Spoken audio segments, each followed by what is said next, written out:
Mis amigos, muy buenos días. El excomisario europeo, el muy simpático Thierry Breton, fue añadido a la lista de entidades bajo embargo por parte de Estados Unidos. Son 5 en total, 5 personas cercanas a la Unión Europea que aparecen en esta lista al otro lado del Atlántico. Se les llama las cabezas del complejo de la censura. En otros lugares, como Wyoming, por ejemplo, se habla del complejo de la tiranía y la extorsión, porque muy a menudo cuando quieren censurar lo hacen con mano dura, con amenazas y también amenazas financieras, así que es extorsión. Antes de continuar en este video les voy a decir lo que le va a pasar a Thierry Breton y compañía. Contrario a lo que anunciaron los medios franceses, no se trata solamente de alguien que no puede viajar a Estados Unidos porque no lo quieren ahí. Esto va más allá de eso. En Estados Unidos existen muchas listas de embargo. La embargología es casi una ciencia en la que podrías doctorarte, un doctorado en ese campo. Entonces tienes dos listas principales, la de la Oficina de Control de Activos Extranjeros, que es una oficina que depende del Departamento del Tesoro de Estados Unidos, o sea, del Tesoro estadounidense. Y luego tienes otra, la del Buró de Industria y Seguridad, que es la del Buró de Industria y Seguridad, que depende del Departamento de Comercio. Pero estas listas, ojo, no son exhaustivas. Hay que revisar en muchas dependencias y en varios archivos para saber cuáles son las entidades bajo embargo. Entonces puede ser un país, una dependencia, puede ser una organización, una empresa, incluso una persona. Vamos a decir tal persona que tiene tal nombre, que tiene un pasaporte ruso, pero a veces tiene tal nombre, pero también puede tener un pasaporte búlgaro. Pueden decirte que no puedes vender una televisión a tal hospital en Cuba o prestar dinero por más de 30 días en Venezuela, etcétera. De hecho, es un sistema muy complejo que rara vez es exhaustivo.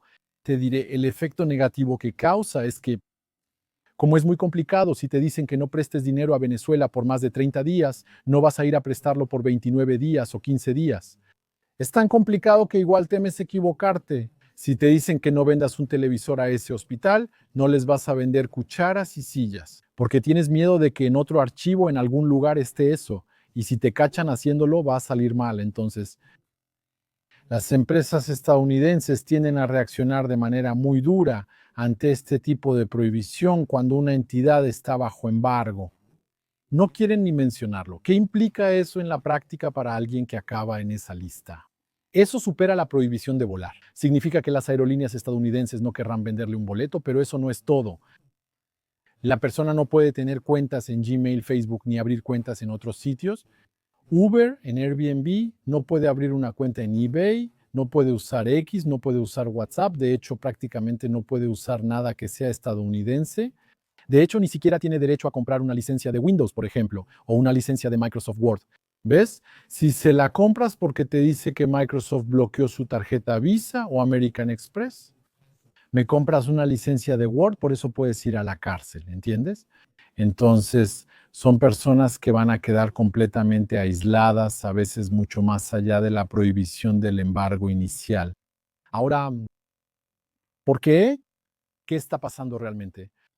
Entonces, hay que saber algo sobre los estadounidenses. Desde su independencia del Reino Unido, los estadounidenses tienen un detalle que es muy importante saber. Eso significa que los estadounidenses, no, si quieres, en su mentalidad, tomaron su independencia. Fue una guerra, fue algo que ellos arrancaron para no tener que responder ante los europeos, algo muy importante para ellos. Tienen en su constitución una cierta cantidad de artículos, como el primero sobre la libertad de expresión. Tienen otro artículo en su enmienda, el cuarto, que limita el poder del Estado para venir a investigar a las personas, para venir a registrar, por ejemplo, el DSA, más bien el chat control del que hablé en este canal, chat control, que permite al Estado analizar en tiempo real el contenido de la pantalla de millones de teléfonos de europeos. Sin ninguna decisión judicial, sin que se sospeche de ningún delito ni nada, es simplemente así, se escanea y luego, si una inteligencia artificial detecta que hay contenido problemático en el teléfono, se llama automáticamente a la policía. Eso viola la cuarta enmienda de la Constitución estadounidense que precisamente limita este tipo de intrusiones. Eso aplica solo en casos criminales comprobados con investigaciones. No se debe aplicar sistemáticamente a toda la población ni considerarla criminal en potencia. y poner al Estado como salvador diciendo, por suerte está para evitar crímenes. También está la quinta enmienda, que es la enmienda contra la autoincriminación. Nadie está obligado a testificar contra sí mismo, nadie está obligado a incriminarse. Lo que la Unión Europea está haciendo, bueno, está yendo en contra de estas enmiendas. Alguien dirá que esas enmiendas aplican solo en Estados Unidos y que la Unión Europea hace lo que quiere, pero no es así, es peor, te explico. Tomemos la primera enmienda. Limita el poder del Estado federal estadounidense para restringir la libertad de expresión en Estados Unidos. Hoy la Unión Europea cree tener derecho a supervisar la expresión de estadounidenses y considera que tiene extraterritorialidad. Considera que el reglamento DSA se aplica a Estados Unidos. Toma en cuenta a varios países que en realidad hoy están siendo señalados por el Departamento de Estado estadounidense. Ves a los países de la Unión Europea en Europa con su reglamento DSA y control de chat, entre otros. Ves al Reino Unido que tiene ley de seguridad en línea, tienes a Australia, que también tiene una ley de seguridad en línea, también tienes a Nueva Zelanda, así que tienes cerca de una treintena de países que están creando un frente para limitar, bloquear la libertad de expresión en Internet, y esto de manera extraterritorial, no es solo en sus propios países, sino en todo el mundo, incluyendo a Estados Unidos. Te doy un ejemplo muy sencillo. Hay un sitio de Internet que se llama 4chan, que es una especie de portal animado por una especie de foro de discusión anónimo manejado por un grupo de anarquistas en Estados Unidos. Son estadounidenses, sus servidores están en Estados Unidos, operan desde Estados Unidos. Bueno, la Oficina de Comunicaciones, que se supone que regula el Internet en el Reino Unido y los medios, les envía un correo a Estados Unidos diciendo no cumplen con la ley británica. Tienen que decirnos que deben cumplir con la ley británica y también decirnos cómo van a cumplir con nuestra ley. Entonces, tenemos una violación de la primera enmienda de la Constitución estadounidense, pero también de la quinta, porque se les pide que escriban, que hagan una disculpa pública, que admitan sus faltas, que confiesen cómo no están moderando el contenido de su plataforma. Todo esto deben entregarlo por escrito. Y además estamos completamente fuera del ámbito judicial, porque es una organización extranjera la que le escribe directamente a un ciudadano estadounidense. Quiero decir, si tienes razones válidas para escribirle o contactar a un ciudadano estadounidense en un contexto legal, solicitas asistencia judicial en el marco de los convenios existentes. Pero aquí fue extrajudicial. Consideraron que el tipo que vive en Texas o en California es como si viviera en Londres. Está en su país, le escriben directo y lo han hecho con otros sitios. Te recuerdo que Thierry Breton en 2024, cuando Elon Musk, quien había comprado Twitter desde hacía un tiempo, quería alojar un debate presidencial con el candidato Donald Trump como invitado. Bueno, Thierry Breton le escribió a Elon Musk para disuadirlo con una carta con el membrete de la Unión Europea. Esto es muy mal visto al otro lado del Atlántico. Es una interferencia extranjera en el proceso democrático estadounidense. ¿Entiendes que con el tiempo, cuando son cartas de amenazas y piden dinero, además? Bueno, pues ahí lo tienes. Estamos hablando de extorsión por parte de una banda organizada, ¿ves? Por eso es que hoy en día en Estados Unidos hay legisladores que empiezan a alzar la voz un poco, porque se dan cuenta de que sus socios de ayer, los europeos en este caso, están cayendo en el totalitarismo. Y en algún momento eso amenaza a sus propios ciudadanos y a sus empresas. Entonces, lo que buscan hacer es eso, tratar de crear un contrapeso, de crear un equilibrio de poderes. Entonces, ahora empiezan a apuntar a individuos, a ponerlos bajo embargo, y eso no se va a detener ahí. Entonces, si lo ves desde afuera, ves que Europa, la Unión Europea, tiene problemas con Estados Unidos, eso ya lo sabemos ahora. Algunos incluso han amenazado con arruinar a Estados Unidos como antes lo hicieron con Rusia. También tienen un problema con Rusia, tienen un problema con China. Entonces, en realidad es paranoia, si lo ves bien. Es una organización que está cayendo completamente en la paranoia, poniéndose al mundo en contra. Entonces, la Unión Europea terminará colapsando, tarde o temprano. De hecho, creo que ahora estamos en una lógica de final de juego, cuando tienes una organización tan fallida como la Unión Europea. Además, empieza a atacar al planeta y la gente, especialmente en el extranjero, no lo toma en serio. Cuando oyen sobre la Unión Europea, piensan en el tapón de la botella. Es eso. Tienes países endeudados, países que están en colapso, todo eso, francamente, no vas a ningún lado. La gente que trabaja en la Unión Europea se da un poder, quiere darse importancia, quiere darse aires que realmente no tienen. Entonces, hace un momento, por ejemplo, estaba el presidente francés Emmanuel Macron, quien publicó un tuit diciendo que hay que volver a la soberanía digital europea. Bueno, eso da risa, de verdad que hace reír en las casas esa declaración, porque mira, si vemos o consideramos o hacemos un balance de las empresas que hacen soberanía digital estadounidense, tienes AMD Intel, Microsoft, tienes Nvidia, tienes X, tienes Meta que posee Facebook, tienes WhatsApp, Instagram, todo eso, ¿de acuerdo? Podemos mencionarlos, podemos hacer la lista es larga. Podemos hablar de Dell, podemos hablar de Hewlett Packard, podemos hablar de International Business Machines de Oracle, podemos hablar de las nubes sin las cuales no existe la soberanía digital. No puedes tener soberanía digital sin una nube, idealmente la más grande del mundo. Amazon Web Services, Amazon también es estadounidense, tienes Azure de Microsoft, es estadounidense, tienes Google Cloud Platform, el Google Cloud también estadounidense, tienes Alibaba, bueno, ese es chino. De hecho, si quieres, cuando miras todas las empresas que hoy forman la nube de la economía, perdón, eso es la lavadora, todas las empresas que forman la nube de la economía digital, pues bien, no hay ni una sola que sea europea, eso no existe, no hay equivalente europeo. ¿Y por qué?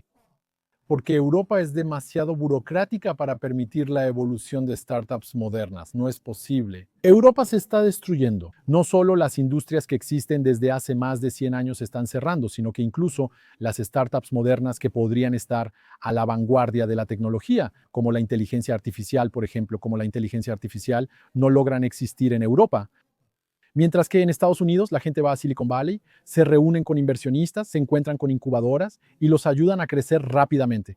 Ellos crean unicornios, startups que superan el valor de 1.000 millones.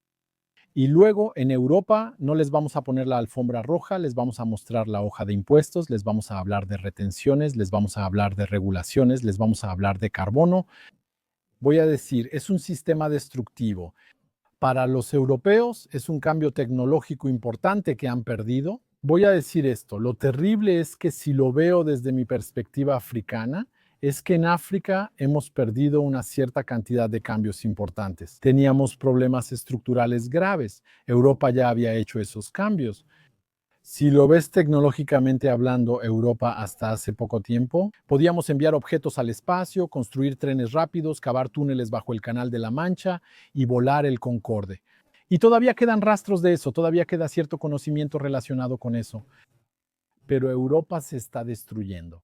Las grandes marcas europeas han desaparecido. Las industrias se deslocalizaron y vendieron. Cada día se destruyen emblemas europeos. Gastamos. ¿Cuánto fue? 1.400 millones para nadar en el Sena y nadie se baña en el Sena. Recuerda que una empresa francesa que fabricaba corazones artificiales quebró por 34 millones.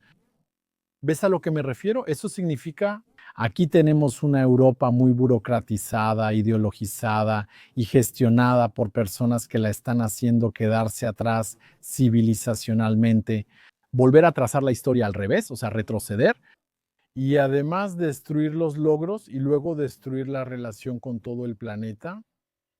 Así que, en cierto modo, personalmente, sabes, estando muy apegado a la libertad de expresión, me da mucho gusto que haya un país que empiece a defender eso.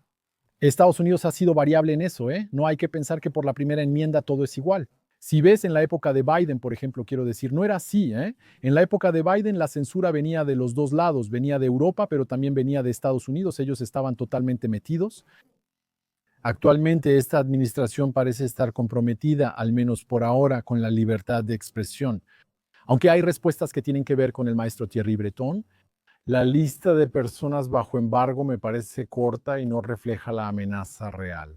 Me hubiera gustado respuestas un poco más serias que respuestas simbólicas, como la que acabamos de ver. Es una respuesta simbólica. Está bien, es bueno ver de vez en cuando que la nebulosa de la censura reciba algunos golpes, pero creo que es poco frente a los peligros reales para la civilización, el desarrollo intelectual y la libertad de los pueblos. Esa nebulosa. Te recuerdo que en el Reino Unido, te voy a decir algo, ¿sabes? En Estados Unidos, el Estado no tiene derecho a intervenir en eso, por constitución. No se tiene derecho a bloquear la libertad de expresión, no se tiene derecho a bloquear la voz de la gente. Y lo sientes cuando estás en Estados Unidos, ¿eh? A inicios de año, en Washington, conocí gente cerca de la Casa Blanca y platicamos. Ves que los estadounidenses hablan, no tienen miedo, hablan de política, hablan de sociedad, hablan de todo. No temen ser juzgados ni arrestados. En la sociedad estadounidense hay libertad de expresión. Eso es lo que aprecio. Me gusta platicar con ellos, me gusta debatir con ellos. Por ejemplo, cuando llegas al Reino Unido, te costará mucho, de verdad, hacer que un británico diga algo en contra de su estado o en contra de la familia real o en contra de nada. Tienen miedo, sientes que hay miedo social porque viene desde arriba. Mira, en Estados Unidos tienen una constitución. Esta constitución va a definir claramente los derechos de los ciudadanos y los límites, poner límites al Estado. En Reino Unido no existe constitución. La diferencia es que en el Reino Unido son súbditos, bueno, en Estados Unidos son ciudadanos. En el Reino Unido son súbditos, no hay constitución británica y están sujetos a la voluntad de otros. Eso significa los derechos constitucionales del británico. Bueno, son variables, son maleables, dependen del capricho de unos y otros, de la sensibilidad de las élites que dirigen el país en cada momento. Así son hoy tus derechos constitucionales, porque así lo decidimos. 6 meses después eso va a cambiar, porque bueno, nuestras sensibilidades han evolucionado. Son derechos discrecionales, quedan a criterio de jueces, dirigentes y ministros, así que puede pasar cualquier cosa. ¿Sabes? Es ese modelo el que buscan exportar, pero se exporta muy mal. Porque mira a Estados Unidos, por ejemplo, aunque existe la primera enmienda, no puedes amenazar a alguien. Si lo haces, pueden arrestarte. Pero la amenaza es clara. Tú y yo sabemos bien que es una amenaza. Si alguien amenaza y somos 10, todos la reconocemos. En el Reino Unido o Francia, el discurso de odio es evidente. En el Reino Unido incluso existe. Ahora incluso estamos hablando de comentarios que causan angustia. Eso es, un comentario que causa angustia. ¿Qué es realmente? Se deja a la interpretación, es vago. De hecho, cualquier cosa puede entrar ahí, cualquier comentario, así que es eso. Buscan total discreción. Te doy un ejemplo simple. Recientemente arrestaron a una mujer, la policía arrestó a una mujer, una cristiana, que estaba quizá a 200 metros de una clínica contra el aborto. ¿Y qué hizo ella? Ella llegó a la banqueta, se detuvo sola, sin manifestación detrás, sin cartel ni nada encima. Ni su actitud ni su vestimenta transmitían algún mensaje. Simplemente se detuvo, así como estoy aquí, y empezó a rezar internamente, en silencio, en su cabeza. Un policía llegó y le dijo: usted está rezando internamente, en su fuero interno, usted está rezando. Y la arrestó para decirte el deber, la libertad discrecional que tiene la policía, una libertad total, ¿ves? Y eso en particular desde la crisis sanitaria, desde el COVID. Descubrieron el gusto por lo arbitrario, entonces ahora ya no se detienen, ¿ves? Entonces ese modelo lo quieren exportar, consideran que ahora tienen una, como lo diría, tienen autoridad mundial y extrajudicial. Bueno, eso no está pasando con Estados Unidos. Bueno, ya veremos qué va a pasar en el futuro, pero es algo que podría escalar. Y creo que lo que estamos viendo es el final del juego, es el fin de la Unión Europea. Se acabó para ellos, se terminó, se terminó. Cuando tienes una administración burocrática que reúne a diferentes países heterogéneos, de los cuales 3/4 están al borde del colapso demográfico y económico. Es cierto que no amenazas a las grandes potencias, no amenazas a Estados Unidos, no amenazas a China. ¿Ves a lo que me refiero? No vas a ganar esta guerra. Solo vas a ladrar, ladrar y al final ellos van a terminar por enfrentarte. Eso es, al final van a terminar por destruirte. Las bolas de escalera, ¿sabes? Eso es lo que le va a pasar a la Unión Europea, figurativamente hablando, ¿entiendes? Eso es. En fin, los dejo, les deseo una feliz Navidad. No estoy seguro de hacer un video antes de Navidad, así que les deseo una feliz Navidad. Yo digo feliz Navidad, no feliz invierno ni felices fiestas. El año pasado hubo un vecino en el Reino Unido que me dijo felices fiestas de temporada. Le digo, escucha, di feliz Navidad, no digas nada o solo saluda, estoy bien. Pero no me vengas con eso de fiestas de temporada o fiestas de invierno o algo así, ¿de acuerdo? Además, soy africano, ¿ok? Yo vengo de África, vengo de un país musulmán. Yo digo feliz Navidad, ¿ok? Y tú estás ahí y me dices felices fiestas de invierno, ¿ok? Bueno, estoy cansado, ¿sabes? Estaba cansado. Después me fui, por eso me fui. Hubo un momento en que me cansé, ya no podía más, en fin. Les muestro uno.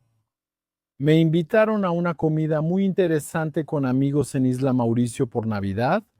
Yo no solo no pelearé, estoy orgulloso de ello. Mandarán a jóvenes de 20 años por la escoria que los gobierna. La gente que terminó en una lápida en el 14 o en el 39 o en otro año, los estafaron. Hay debates interesantes y no todos coincidimos en todo.